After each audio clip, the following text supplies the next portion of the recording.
So looking at your customers, often we're asked, what are some of the signs that there might be financial distress? Now, as a business owner, you work closely with some of your customers and you may not see the signs of things going bad.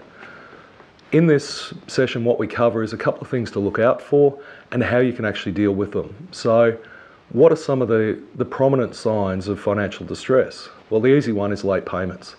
So if you've had a long-term relationship with your customer, they've always paid on time, but now things are starting to be delayed, this can be an indicator that there might be something wrong and something that you need to address. The next issue is aligned with that, and that might be irregular or bulk payments. So usually they pay on time, but all of a sudden you're getting round dollar amounts, or you're getting large payments in lumps, but you're not getting the regular payments you're used to. Another situation may be that payments are coming from a different source. So in the past, they've always paid on account. They're paid via the business credit card or the business account, but all of a sudden they're paying from a personal credit card. Now this will generally give you an idea that they may be using personal resources in order to fund their business. Their ordering may all of a sudden change. Now you might think, well, they've found a different supplier, but the quantities may be dropping or the mix may be changing. It may be that they're not turning over their stock as quickly as possible. These can all indicate that there's something going wrong inside these businesses. There's a change in their processes. You used to deal with a business owner, now all of a sudden he's saying, no, speak to my manager, speak to my ordering manager, don't speak to me. Now, what we find is a lot of business owners, this becomes quite personal for them, and when they become stressed, they disengage from their business. Have a look at their premises. Is the premises dirty? Is it understocked? Does it look tired? Does it look sad? This can often indicate that there is something wrong inside the business. Now, in our experience in the butchering industry, we found that a lot of times if a butcher's in trouble, the cabinet used to be a little bit less full.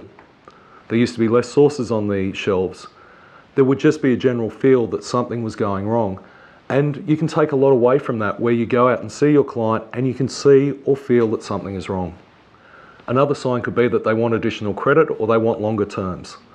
This should set off every alarm bell you have. If your client turns around to you and says, I need more time or I need more capacity, you as a business owner need to have a look at their business and say, well, wait a second, things aren't looking good, why do they need more credit? Now, is it that they're using your credit in order to fund the rest of their business? And if that's the case, this is times when you need to take some urgent steps.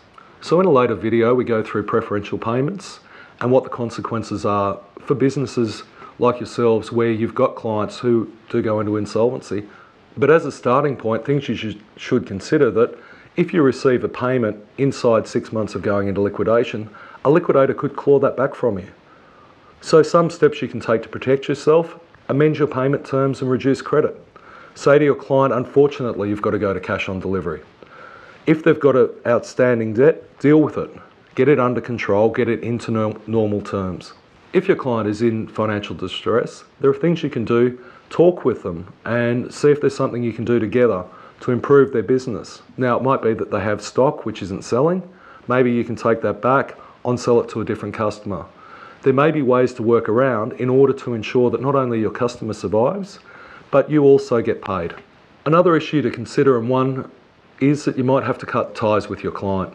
If they're unable to go on cash on delivery, there's a huge risk for your business if you keep supplying them. Now, we see this especially in the building industry where the head builder may be in financial difficulty, so the subcontractor ends up taking liability to pay their staff with no prospect of being paid by the master builder. So in those cases, it may be a lot better for you to walk away, and it's something that's very hard for business owners to do. Looking at this from a perspective of the protection of your business, if you do see signs of financial distress inside your customers, it's time to take some steps to protect yourself. Now, this may be as simple as moving them to COD, but it may be more complicated where they look like they're falling over and you have a risk of preferential payments. In this, give us a call on 1300 023 782. We're happy to walk you through what your options are and how you can protect yourself if your client's in financial distress.